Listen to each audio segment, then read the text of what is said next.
Guys, isang mapagpalang araw muli sa ating lahat. So, ipapakita ko sa inyo yung aking binibreed na Shamo Asil. Ito guys, yan yung binibreed natin. And then yung ating ulo basilan.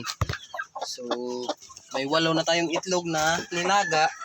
So, meron pa ditong 4. Yan guys, yan. So, ito yung inahin natin. Yan, dami rin itong mga itlog guys. Inulam muna natin kasi yun nga, yung pinaparami natin is yung pure na Shamo Asil. So meron tayong breeding pin dyan na isa, so walang laman, tinanggal ko muna kasi pinaliguan ko kasi ngayong araw is matingkad yung sikat ng araw. So pagkakataon na natin na mapaliguan yung ating mga alaga kasi nga malapit na ulit silang mangitlog. So pangalawang bisis na tong paligo guys. And then kasi napurga ko na to sila. And then napainom na rin ng vitamins. And then nabigyan na rin ng injectable vitamins. Yun yung additional natin dito na vitamina sa ating alagang manok. Kasi dati nagbe-breed lang tayo, puro tablet lang yung ginagamit natin na vitamina at saka yung water soluble. So ngayon gumamit na tayo ng injectable vitamins. So para paniguradong malusog yung magiging sisiw na kalalabasan ng ating pagbibreed. So yan guys. So good news pala sa ating Shamo Asil na black is naka-reserve na pala to guys. So yan, sold out na to lahat. So yan guys, yung 7 piraso natin.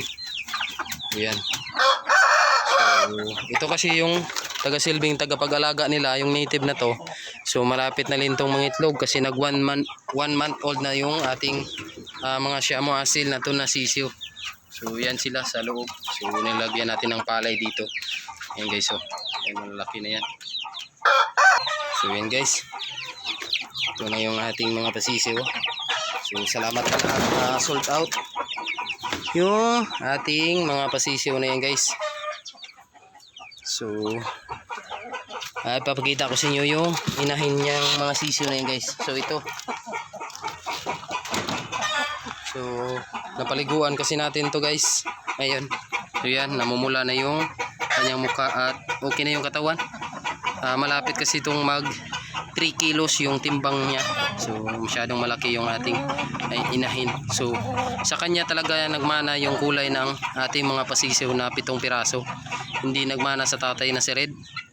So mataas talaga yung dugo ng babae nito guys, si Bungtan kung tawagin. Tapos yung isang Shamo natin is ito, si Wheat and White. Yung guys, sold out rin yung sisiw na to na 4 na piraso. Yan. So napaliguan din natin to guys. Yan, so ready for breeding na rin. So kumakakak na rin yan guys. And then napurga na rin, may pangalawang bisis na paliguan. And then may mga tumutubo kasing bagong balahibo, pero yung katawan niya okay na. And then yung sipitan niya is ready to breed na siya. So yan, may pusa. So yan guys. So ito pala guys yung kabuuan kulungan. Yan, bali lumang yero lang. And then may net sa taas para hindi makalabas yung ating mga alagang manok. Kasi may mga natitira pa tayong native na pangkarni natin na lumilipad. So yun guys. So papasilip ko rin sa inyo yung manok ni Jiltan dito sa likod. So naglagay siya temporary dito ng net para malagyan ng kanyang manok. So yan, Brahma yung dalawang hen guys. Yan and then yan yung isa yung buff. And then yung taga breed sa kanila is yung Rhode Island Red. Yan nakatago sa buff na Brahma. Yan. So actually guys, marami na yung itlog. So yung breeding pin nila is doon sa kabila. So nilagay lang dito pag araw para makakaykay at makakain ng damo. So yun lang. So buti nga sumikat yung araw ngayon. Yan ang tingkad ng araw. Kaya nakapagpaligo tayo ng ating mga alagang manok. Kasi ready to breed na naman tayo. Magbe-breed na naman tayo para sa mga panibagong pasisiyo. So ayan guys, yan sila. So maganda rin yung space na to, kaso hindi nga sa atin to.